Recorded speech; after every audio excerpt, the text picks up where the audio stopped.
여러분,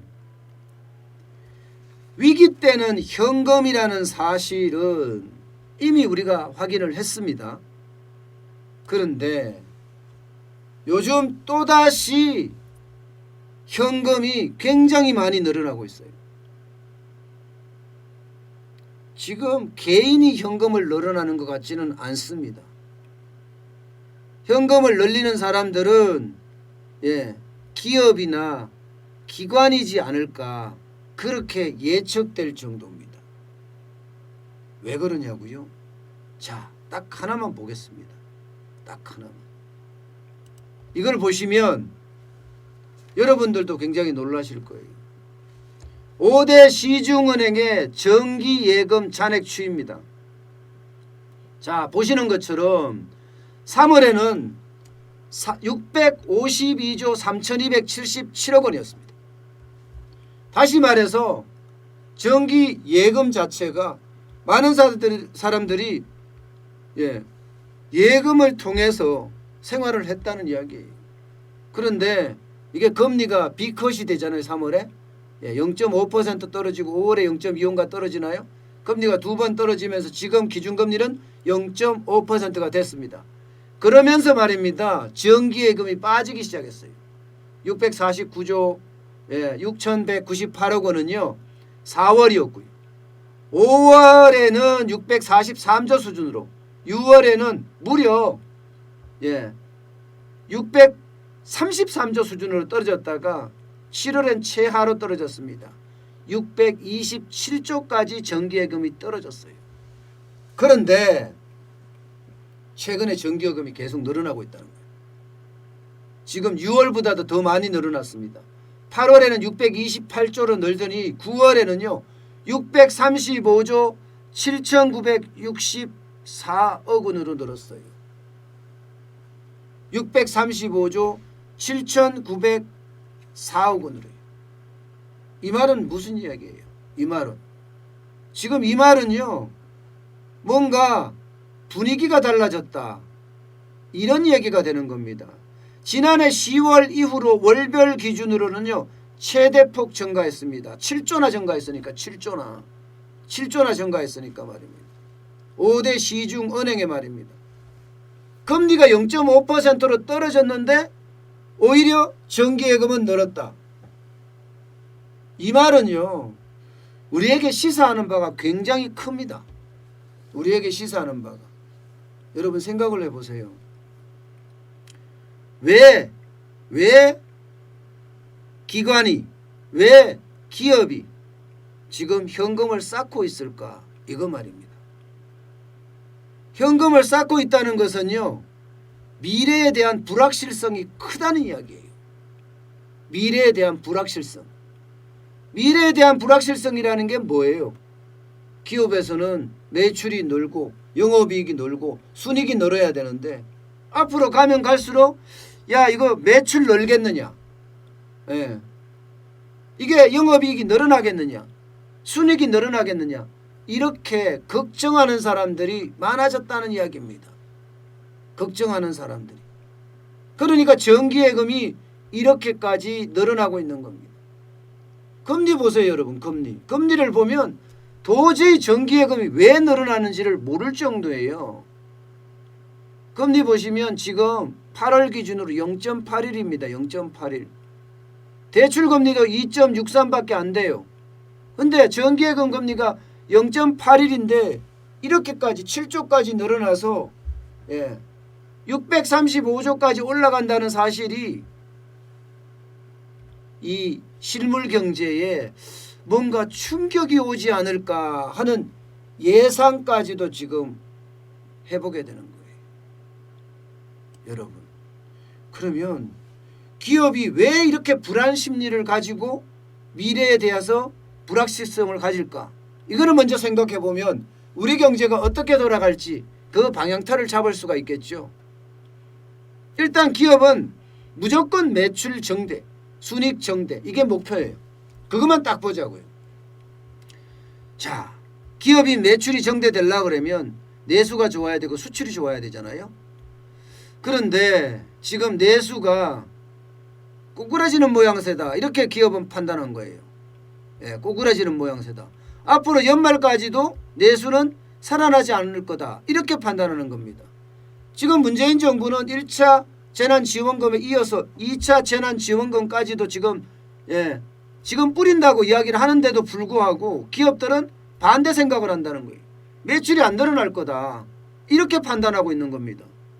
마찬가지로 수출에서도 이거 쉽지 않다. 수출이 많이 늘어나야지 매출도 늘어나고 영업이익도 늘어나고 순이익도 늘어나는데 그렇지 못하다. 수출에서도 그렇게 판단을 유보하고 있는 겁니다. 차라리 이럴 바에야 현금을 모으자. 지금 이러는 거 아니겠어요? 심지어 말입니다. 법인들이 부동산을 팔아가면서 현금으로 쌓고 있어요. 현금으로 쌓고 있어요. 여기에다가 매출이 이렇게 떨어질 거다 하는 예상에다가 영업이익이 쪼그라들고 순이익이 더 쪼그라들 거다. 매출보다 더 쪼그라들 거다 예상하는 기업인들이 또 많습니다.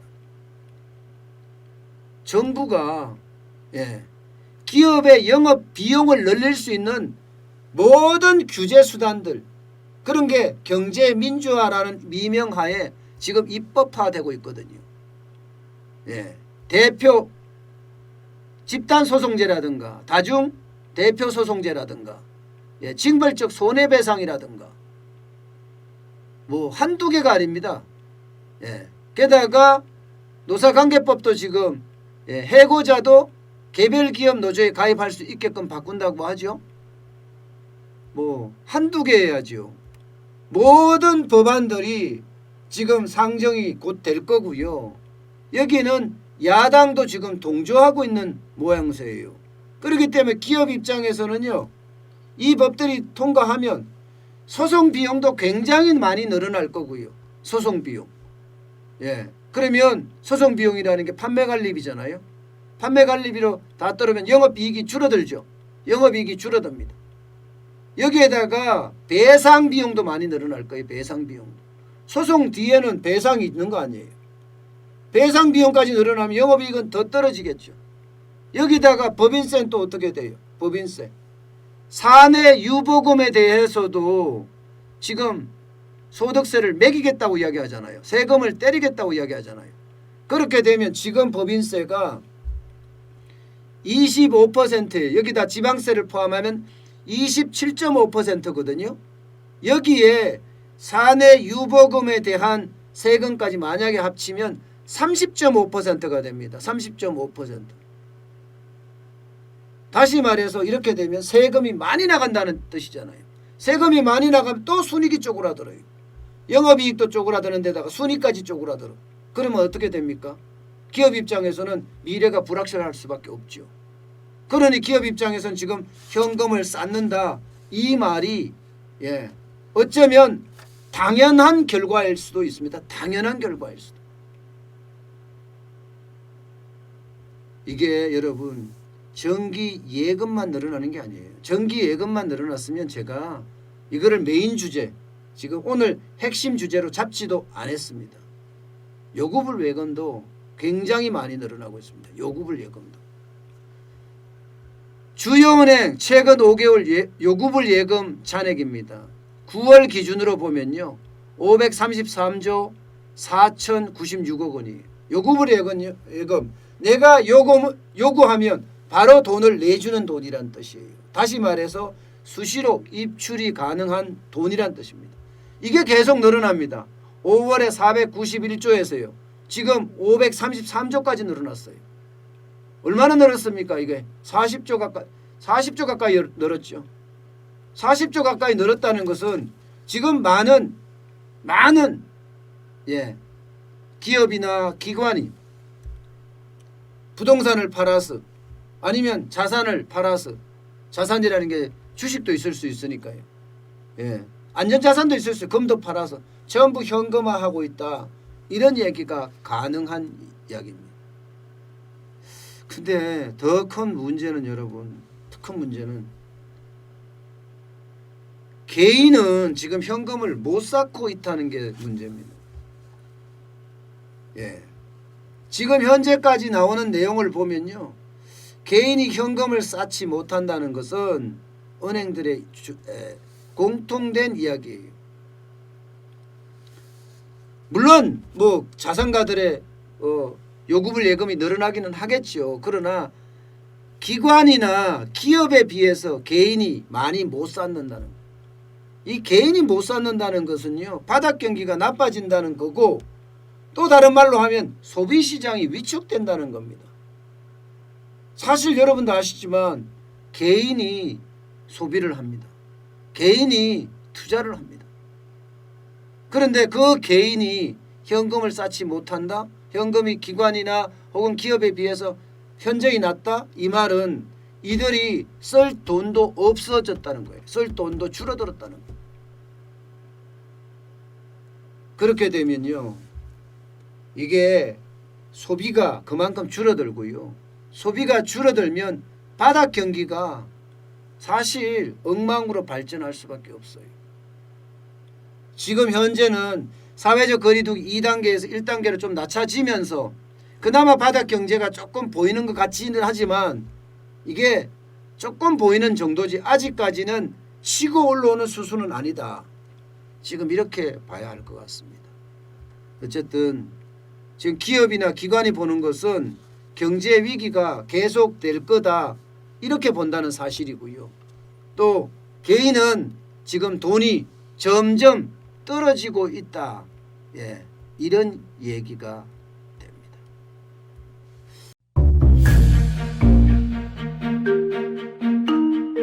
세종대왕과 샤넬 넘버5, 벤츠 자동차의 최고급 기종인 마이바흐의 공통점을 아시나요? 바로 침향입니다. 침향이란 동남아시아에서 자생하는 침향나무가 상처를 입었을 때 스스로를 보호하기 위해서 분비시키는 침향나무의 진액입니다. 진침향은 태국산 침향과 러시아산 녹용, 그리고 국산 홍삼, 백봉령, 또 산수유, 당귀, 숙지향, 꿀로 이루어진 침향환으로 만성 피로나 또 스트레스, 기력이 저하된 직장인분들, 또 수험생들, 연세 드신 어르신분들이 드시면 좋은 환입니다. 진침향 여러분들께 자신있게 권해드립니다.